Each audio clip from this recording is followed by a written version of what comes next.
Come on. Come on. Fear leads to anger. Anger leads to hate. Hate leads to suffering. Yes, it is times like this when we need to call on the wisdom of Yoda.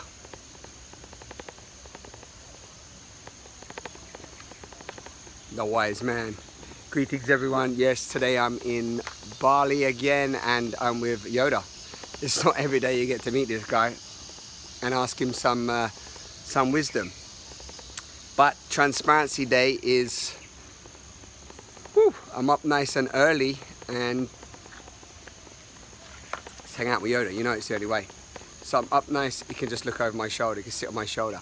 So I'm up nice and early based on going for a dance, a static dance in this place called the Yoga Barn. We went last Sunday. You have to get down here quite early and queue up, get your ticket. About 150 people dancing. So today's a good day to dance because what's alive in me today is the last few days I've been just curious. Let's just say it's more like there was like a curiosity was happening based on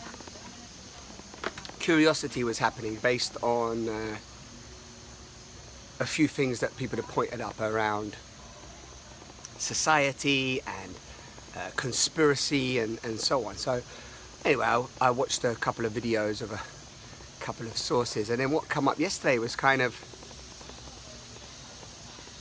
not necessarily something new, but I absorbed a little bit more information on it, and it was really insightful, and it was really about where we are in terms of social media. And recently on the plane we watched this film called, I didn't watch the whole thing, called The Circle.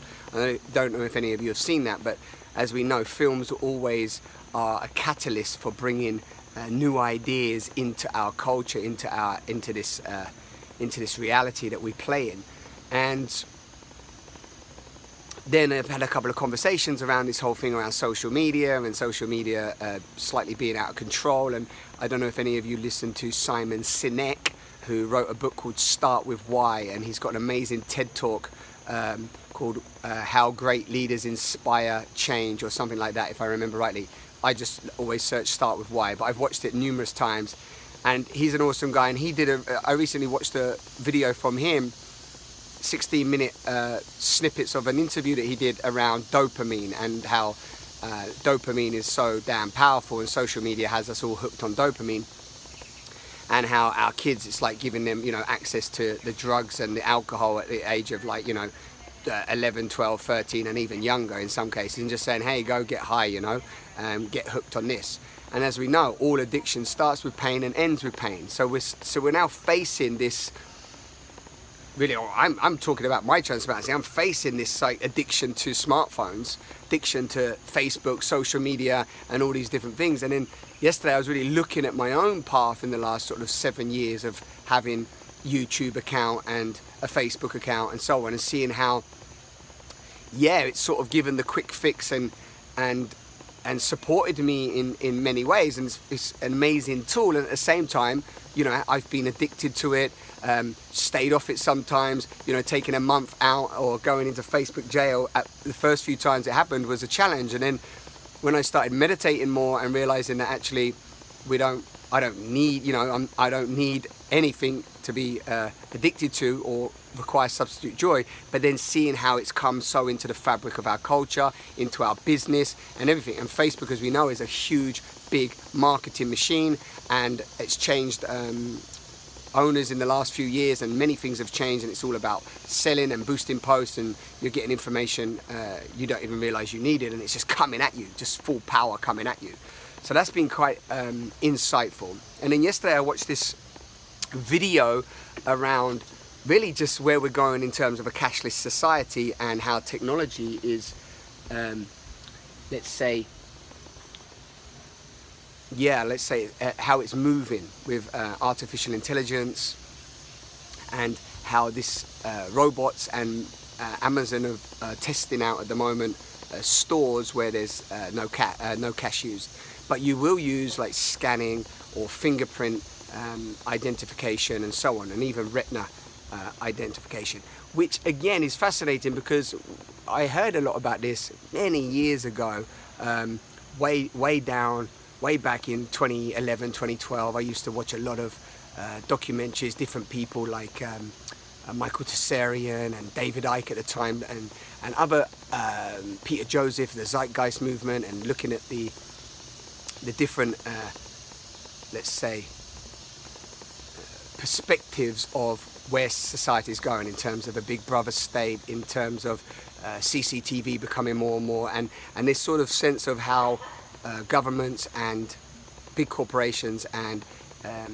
those that have, let's say, majority of the power would start to feed in these new statutes and legislations and ways that we can, that the society can be controlled, because ultimately that's what it is. Yeah, we're all controlled.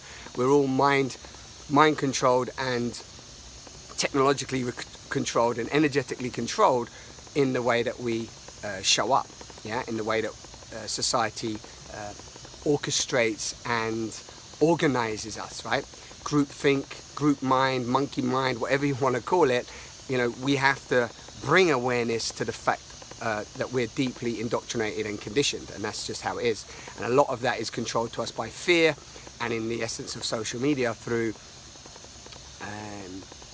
dopamine and getting us fixed to wanting these things. And there's a great video, I'm going to put the links to the ones that I watched last night underneath this video, of really two guys that have come out of Facebook, used to be in executive Facebooks, just talking about what the way that they orchestrated people to get hooked and start sharing their information, and how they could access information and then use that as a way of controlling data, information, selling, and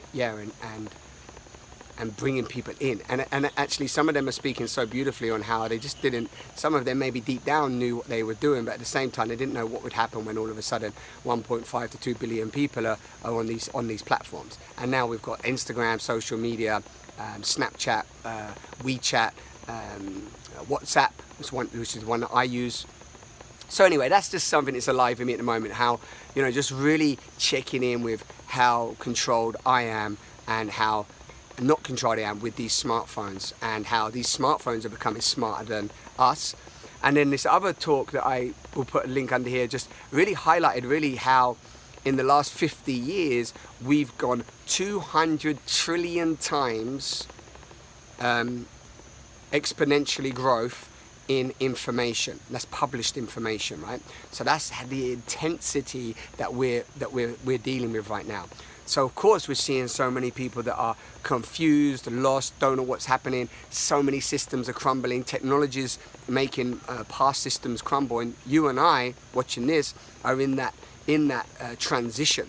Many people call it in between stories, but we're facing artificial intelligence, we're facing cashless society. We're seeing now at the airports and how through films and other ways that they've sort of got us to be scanned, how we use our phones to be scanned now, how we got this thumbprint identification on our smartphones. So these smartphones have been a great tool to bring us into the next phase of what is the bigger picture, which most of us don't even know, most of us don't even have time to explore, to look into, And when you start to look into certain conspiracy and systems and talks from people, if you even get the opportunity to do that, it can blow your mind, because it fries you and it brings up everything. It questions your own identity, your own stories, everything. So you have to face all of that. You have to die to all of that and start to go, oh my God, wow, I'm just part of this flow of control. It's like a mass a war on consciousness, or you could say a war of control, what's going to come through. And like everybody always says, it's not about money and it's not about technology, it's not even about information, it's more about the consciousness that we as beings and how we use that, because when we talk about free energy, we talk about other ways that humans could become more, let's say, interconnected, more in community, more supportive, more yeah, I guess more together in some way, you know, that's a great idea. But at the same time, you know, our ego, the dominating part of our ego, let's say the ego that seeks separation, just to keep it simple, because there's parts of the ego that we actually need. But when we start to look at our mind and the ego mind, and how ultimately that aspect of the ego that a lot of us still function from, the egocentric aspect of us, it still wants conflict, separation, thinks it's separate from everything else, wants to own everything, wants to be right all the time, wants to prove its point, you know, and will do anything to keep itself alive. Which is often, I call that the pain body, the emotional pain body. But whatever way you look at it, if you study the ego more, and I just do that, I just read about it and look into it and explore it, and there's of course always different opinions and views on the ego, so you have to decipher for yourself what feels true for you. But when you start to explore that and look into that, you realize that you meet a lot of people and they've never even explored into the ego or understand it. They just talk it because they've maybe listened to 1 or 2 videos from Eckhart Tolle or a few other people, but they don't actually know what their ego is, and don't even know what the mind is, and the subconscious mind, and the, you know, the superconscious mind, and all these different aspects of ourselves that we're functioning from day to day that are not really explored because we are distracted. And this is another thing that was coming up yesterday, and just noticing that, yeah, like even in the last 7 years, I looked at, okay, there's certain things I've wanted to create or put out there, and noticing how distracted I have been by social media and the quick fix of thinking you're putting content out there and getting stuff out there and maybe making a difference or having an impact or whatever your belief is, and actually then potentially seeing how distracted and how these social platforms make us impatient and make us want that need for the quick fix, the quick recognition.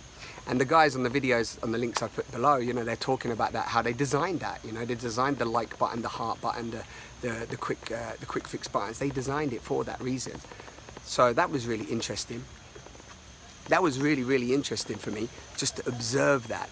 And basically, yeah, that's what I wanted to talk about today. That's what's alive in me. I got up this morning, I did some writing on that. And I know many of you out there, you're sort of like looking into maybe, you know, what's real right now, you know, where are we going as a species, who are we really, you know, and we're getting pulled along.